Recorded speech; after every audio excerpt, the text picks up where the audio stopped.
Section A, question number 15. For which of the following solids is the lateral bar, curved surface area and total surface area are the same? നമുക്ക് ഓരോ സോളിഡ്സിൻ്റെയും total surface ഏരിയയും curved surface ഏരിയയും കണ്ടുപിടിക്കാം. ആദ്യം ക്യൂബിൻ്റെ total surface area equal to 6a². അതിൻ്റെ curved surface area equal to 4a². Surface area not equal to curved surface area. Cuboid total surface area of cuboid equal to 2 into LB plus LH plus BH. Curved surface of cuboid equal to 2 into H divided by L plus B.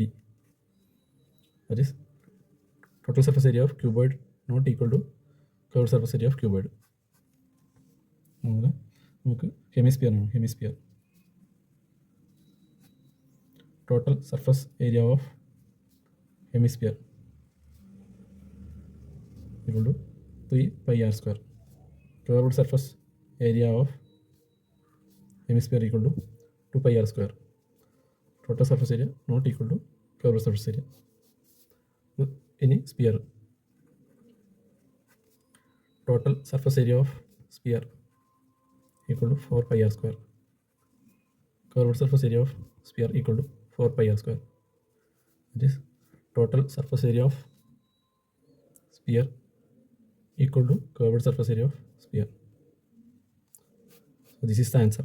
അതായത് ഒരു സ്പിയറിന് flat surface ഇല്ല, അതുകൊണ്ട് അതിൻ്റെ total surface ഏരിയയും curved surface ഏരിയയും similar ആയിരിക്കും. So our answer is D, sphere.